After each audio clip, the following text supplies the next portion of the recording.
இந்த வீடியோவில் நம்ம எதை பற்றி பார்க்க போகிறோம்னா, கலைஞர் மகளிர் உரிமை தொகை திட்டம் குறித்து மிகவும் முக்கியமான புதிய அறிவிப்பு ஒன்று விலகியுள்ளது. அதில் என்ன சொல்லியிருக்காங்கன்னா, இந்த திட்டத்திற்கு விண்ணப்பிக்க தவறியவர்கள் எப்போது விண்ணப்பிக்கலாம், இதில் புதிதாக விண்ணப்பித்தவர்களுக்கு உரிமை தொகை எப்போது கிடைக்கும் என்பது குறித்து முக்கியமான புதிய அறிவிப்பு ஒன்று விலகியுள்ளது. அது என்ன என்பதை பற்றி தான் இந்த வீடியோவில் நம்ம டீட்டெயிலாக பார்க்க போகிறோம்.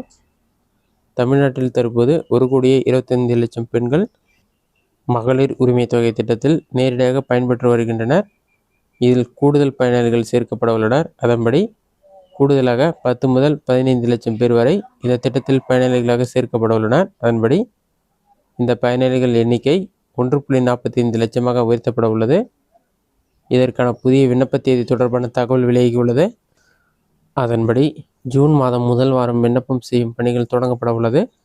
பெரும்பாலும் ஜூன் 1ஆம் தேதியே புதிய விண்ணப்பங்கள் ரிலீஸ் செய்யப்படும் என்ற தகவல்கள் விலகியுள்ளது. இதற்கான நிதி ஒதுக்கீடு அனுமதி பெறப்பட்டதும் விண்ணப்பம் வெளியிடப்படும் என்று கூறப்படுகிறது. ஆனால் போன முறை நிராகரிக்கப்பட்டு மீண்டும் விண்ணப்பம் செய்தவர்கள் வட்டாட்சியர் அலுவலகத்திற்கு சென்று விண்ணப்பிக்கலாம் என்றும் கூறப்படுகிறது. மகளிர் உரிமை தொகை திட்டம் தொடர்பாக பெண்களுக்கு முக்கியமான நல்ல செய்தி ஒன்று விலகியுள்ளது. அதன்படி மகளிர் உரிமை தொகை விண்ணப்பங்கள் மீண்டும் அளிக்கப்பட உள்ளது. மகளிர் உரிமை தொகை திட்டம் 2 மாதத்தில் விரிவாக்கம் செய்யப்பட உள்ளது. இந்நிலையில் கடந்த முறை விண்ணப்பம் நிராகரிக்கப்பட்டவர்கள் மீண்டும் விண்ணப்பிக்கலாம். சாதாரணமாக புதிய விண்ணப்பம் செய்தவர்கள் நேரடியாக இ-சேவை மையத்தில் விண்ணப்பிக்கலாம். ஆனால் போன முறை நிராகரிக்கப்பட்டு மீண்டும் விண்ணப்பம் செய்பவர்கள் வட்டாட்சியர் அலுவலகத்துக்கு சென்று விண்ணப்பிக்கலாம்.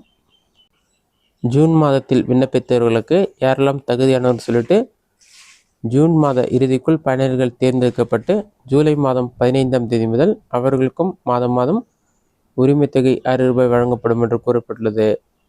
இது மட்டும் இல்லாமல் நீங்கள் ஏற்கனவே அப்ளை பண்ணி உங்களுக்கு 2-3 தவணை தொகை வரலனா நீங்கள் அதற்கான காரணம் என்ன சொல்லிட்டு kmut.gov.in வெப்சைட்டில் போயிட்டு உங்களோட அப்ளிகேஷன் ஸ்டேட்டஸ் செக் பண்ணி பார்த்துக்கொள்ள முடியும். இதற்கு ஆதார் நம்பர் வேணும், ஆதார் கார்டு ரிஜிஸ்டர் பண்ண நம்பர் இருக்கணும், ஓடிபி வெரிஃபை பண்ணி லாகின் பண்ணிங்கன்னா என்ன காரணத்தினால உங்களோட விண்ணப்பம் நிராகரிக்கப்படுதுன்னு சொல்லி டீட்டெயில் ஷோ ஆகும்.